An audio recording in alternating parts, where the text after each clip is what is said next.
Silence, public court! Silence, public court!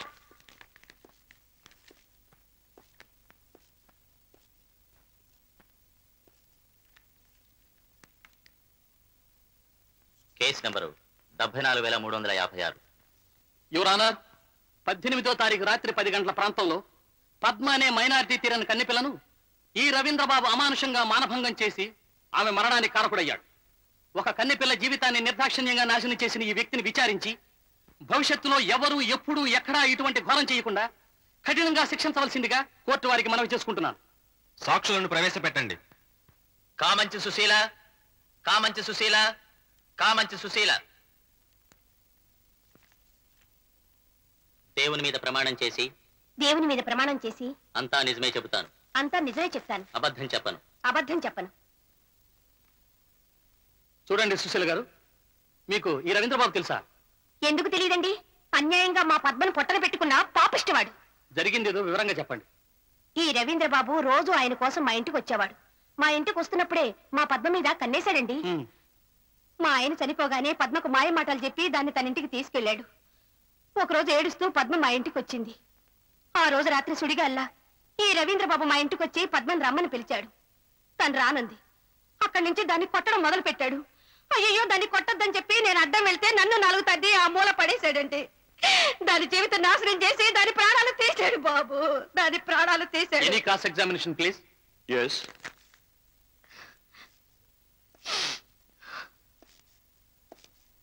చూడండి సుశీల గారు, మీ భర్త ఈశ్వరరావు చనిపోయాడు కదా? అవునండి. భర్త చనిపోతే ఏ స్త్రీ అయినా బొట్టు పూలు తీసేస్తారు. మరి మీరు ఉంచుకున్నారేమిటి? అవండి అవి మా వారు పోతూ పోతూ, సుశీల నువ్వెప్పుడు పుని స్త్రీలా కలకల్లాడుతూ సంతోషంగా ఉండాలి, ఇదే నా చివరి కోరిక అన్నారండి. అందుకే ఇలాగున్నారండి. అంటే మీ భర్తకి మీరంటే చాలా ప్రేమనమాట. పంచ ప్రాణాలండి. ఈశ్వరరావు ఎలా చనిపోయాడమ్మా? కాళ్ళు ఇరిగి చనిపోయారండి. కాళ్ళు విరిగితేనే చనిపోతారా? అదండి, అదే కారు ప్రమాదంలో కాళ్ళు ఇరిగి ఆ దిగులతో చెక్కి సగమే చచ్చిపోయారండి. మరి ఈశ్వరరావు చేతి మణికట్టు దగ్గర రక్తనాళాలు కోసుకుని కావాలని ఆత్మహత్య చేసుకుని చనిపోయాడని మీ ఇంటి ప్రక్క వాళ్ళు చెప్తారు. అదండి, ఆ ముండలకి నేనంటే కడుపుమంటండి. అందుకే మీతో అబద్ధాలు చెప్పుంటారు. వాళ్ళ మాటలు మీరే నమ్మకండి. నమ్మను. పోనీ మీ ఆయన పోతూ పోతూ నీకు చాలా డబ్బిచ్చాడా? డబ్బా పాడా? బ్రతికిన నాడు నన్ను పోషించలేక బాధపడేవాడు. నేనే కష్టపడి పోషించేదాన్ని ఆయన్ని. ఓహో, నువ్వు సంపాదిస్తావా? ఏం పని చేస్తావు? పొగా కంపెనీలో పనండి. రోజుకి ఎంత సంపాదిస్తావు? ఓ 10 రూపాయలు సంపాదిస్తాను. అంటే ఖర్చులన్నీ పోను బాగానే మిగులుతుందన్నమాట. ఏం మిగులుతుంది బాబు? సంవత్సరానికి 6 మాసాలు పని ఉంటుంది. మిగతా 6 మాసాలు ఖాళీయే. నీ మెడలో ఉన్నవన్నీ గిల్టు నగలా? గిల్టు నగలు పెట్టుకోవాల్సిన కర్మ నాకేం పట్టింది? అచ్చమైన మేలిం బంగారం. మరి నీ సంపాదనంతా నీ తిండికే సరిపోదంటావు. అలాంటప్పుడు ఈ నగలన్నీ ఎలా చేయించుకున్నావు? ఇవండి నేను చేయించుకోలేదండి, మా పుట్టింటోళ్ళు పెట్టారు. అయితే నీ తల్లిదండ్రులు చాలా భాగ్యవంతులు అన్నమాట. అవునండి, 25 ఎకరాల పొలం ఉంది. 25 ఎకరాల పొలం. Your honour, please note this point. Sushila తండ్రి ఉండేది ఇక్కడికి 30 మైళ్ళ దూరంలో ఉన్న ఆదిపూడి గ్రామంలో.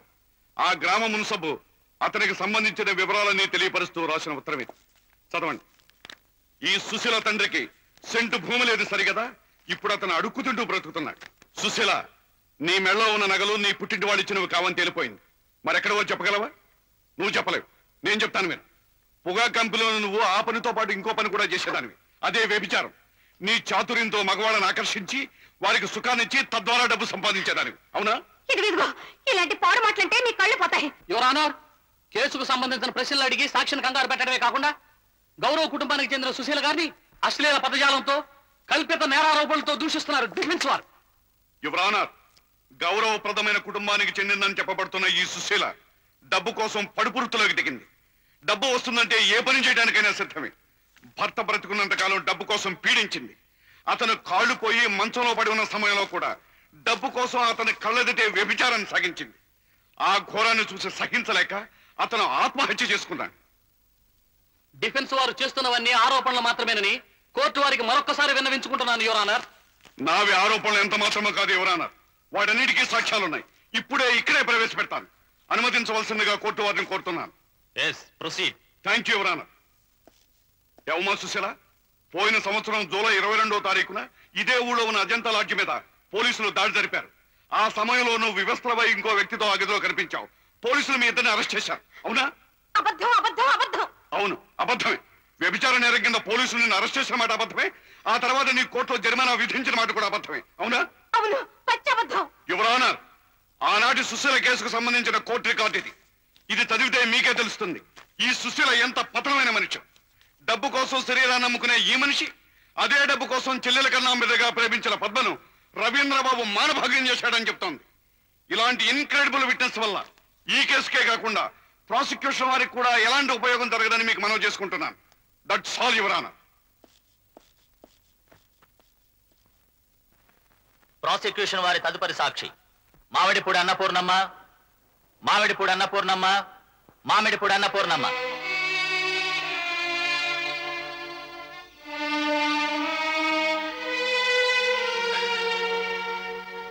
దేవుని మీద ప్రమాణం చేసి దేవుని మీద ప్రమాణం చేసి అంతా నిజమే చెబుతాను. అంతా నిజమే చెప్తాను. అబద్ధం చెప్పను. అబద్ధం చెప్పను. చూడండి అన్నపూర్ణమ్మ గారు, ఈ రవీంద్రబాబు మీ కొడుకే కదూ? అవును. కన్న బిడ్డ గురించి కన్న తల్లికి తెలిసినంత గొప్పగా మరెవరికి తెలియదంటారు. మీ బిడ్డ గురించి మీకేం తెలుసో కోర్టు వారికి చెప్పగలరా? చెప్పండి అన్నపూర్ణమ్మ గారు, మీ అబ్బాయి ఎలాంటి వాడు? అతని స్వభావం ఎలాంటిది? తల్లిదండ్రులను గౌరవించేవాడేనా? చెప్పండి. మా అబ్బాయి మొండివాడు, మా అబ్బాయి ఉద్రేకి, మా అబ్బాయి కోపిష్టి, మా అబ్బాయి పొగరబోతు, మా అబ్బాయి కఠినాత్ముడు. ఇవన్నీ నేను చెప్పక్కర్లేదు బాబు, లోకమే కోడై కూస్తోంది. That's all your honour. Note all these points. బాబు, నేను చెప్పదలుచుకుని ఇంకా అయిపోలేదు, చాలా ఉంది. అవన్నీ కోర్టు వారికి అనవసరం. మిస్టర్ ప్రాసిక్యూటర్, ఆమె చెప్పదలుచుకున్నదంతా చెప్పనివ్వండి. మా అబ్బాయి మొండివాడు, అనుకున్నది సాధించడానికి ప్రాణాలు కూడా లెక్క చేయనంతటి మొండివాడు. మా అబ్బాయి ఉద్రేకి, మంచికి వంచన జరుగుతుంటే ఆవేశంలో తనేం చేస్తున్నాడో తనకే తెలియనంతటి ఉద్రేకి. మా అబ్బాయి కోపిష్టి, కళ్ళారా చూసిన నిజాన్ని అబద్ధం చేసి కళ్ళు కప్పాలనుకునే వాళ్ళని నిలువునా చంపాలనుకునే అంతటి కోపిష్టి. మా అబ్బాయి పొగరబోతు, అన్యాయాన్ని న్యాయంగా చలామణి చేస్తూ అబద్ధం మీద నిజమనే నల్లగుడ్డను కప్పాలనుకునే వాళ్లకు మావాడు పొగరబోతు. మావాడు కఠినాత్ముడు, నమ్మిన నిజాన్ని నిలబెట్టేందుకు కన్నవారి ప్రేమను సైతం కాలదన్నే బండలాంటి గుండెగల కఠినాత్ముడు. ఏవి బాబు, నవమాసాలు మోసి కని అల్లారు ముద్దుగా పెంచిన నా బుద్ధుల కొడుకు బుద్ధులు. Any cross examination please.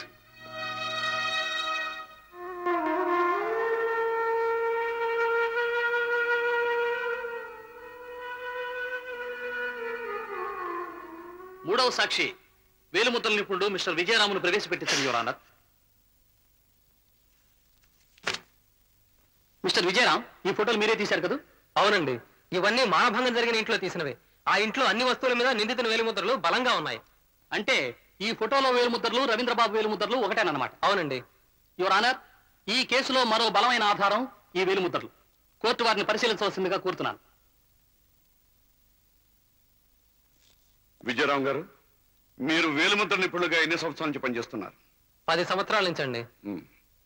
చూడండి, ఈ పుస్తకాన్ని నేను 2 చేతులతో పట్టుకున్నాను. అంటే నా చేతి వేలుముద్రలు ఈ పుస్తకం మీద ఉన్నట్టేగా? అంతే కదండి. అలాగే ఈ పుస్తకాన్ని నేను పట్టుకోకుండా నా చేతి వేలుముద్రలో ఈ పుస్తకం మీద పడేట్టు చేయటం సాధ్యమా? అదేలాగండి. బాగా ఆలోచించండి. అంటే ఒక ప్రదేశానికి నేను వెళ్లకుండా ఆ ప్రదేశంలో నా వేలుముద్రలో ప్రత్యక్షమయ్యేటట్టు చేయటం సాధ్యమా? ఉందండి. అమెరికా లాంటి దేశాల్లో ఒక రకమైన చేతొడుగుని తయారు చేస్తున్నారట. ఆ తొడుగును మనకు కావలసిన వేలిముద్రలతో తయారు చేసుకోవచ్చు. అవి చేతులకు తొడుక్కుని మనం ఎక్కడ పట్టుకుంటే అక్కడల్లా ఆ వేలిముద్రలు పడతాయట. ఈ విషయం నేను అమెరికన్ మ్యాగజైన్ లో చదివానండి. అయితే ఈ కేసులో కూడా రవీంద్రబాబు ఆ ప్రదేశానికి వెళ్లకుండానే ఆ ప్రదేశంలో అతని వేలుముద్రలు పడేట్టు చేయటం సాధ్యమా? అంతే కదండి. మరి please note this point your honour. Your honour, defence వారు సాక్ష్యాలను తారుమారు చేయడానికి, నిజాలను అబద్ధాలుగా నిరూపించడానికి చాలా ప్రయత్నం చేశారు. కొంతవరకు విజయం సాధించారు కూడా. ఏది ఏమైనప్పటికీ రవీంద్రబాబు ఈ నేరం చేశాడన్నది తిరుగులేని సత్యం. ప్రత్యక్ష సాక్షి సుశీల వ్యభిచార నేరం కింద అరెస్ట్ అయినంత మాత్రాన ఈ కేసులో బలం తగ్గిపోలేదు. అన్ని సాక్ష్యాలకు మించిన సాక్ష్యం ఆ గదిలో దొరికిన రవీంద్రబాబు వేలుముద్రలు. యువర్ ఆనర్, విజయరామ్ చెప్పిన సాక్ష్యం ప్రకారం రవీంద్రబాబు ఆ గదిలోకి వెళ్ళనవసరం లేకుండానే అతని వేలిముద్రల్ని ప్రత్యక్షం చేయవచ్చునన్నది కోర్టు వారు గ్రహించే ఉంటారు. మరి ఈ విషయంలో కూడా అలా ఎందుకు జరిగి ఉండకూడదు అన్నదే నా ప్రశ్న. ఈ ప్రశ్నకు సమాధానం చెప్పాల్సింది కూడా డిఫెన్స్ వారే యువర్ ఆనర్. చేతి తొడుగులు ఉపయోగించి వేలిముద్రలు వేశారంటున్నారు వారు. అయితే ఆ చేతి తొడుగులు ఐ మీన్ దట్ గ్లౌస్ ఎక్కడున్నాయి? ఎవరు ఉపయోగించారు? వాటిని ఎక్కడి నుంచి తెచ్చారు? అనుమానాలు వెలుపుచ్చడంతో సరిపోదు, ఆధారాలు కావాలి. డిఫెన్స్ వారు ఆధారాలు చూపించగలిగితే వారి వాదన ఒప్పుకోవడానికి మేము ఎప్పుడూ సిద్ధంగానే ఉన్నాం. That's all your honour. Your honour, prosecution వారు అడిగిన ఆధారాలను కోర్టులో ప్రవేశపెట్టడానికి నాకు కొంచెం వ్యవధి పెంచవలసిందిగా కోర్టు వారిని కోరుతున్నాను. ఈ కేసు ఫర్దర్ ప్రొసీడింగ్స్ రేపటికి వాయిదా వేస్తున్నాను. Thank you your honour.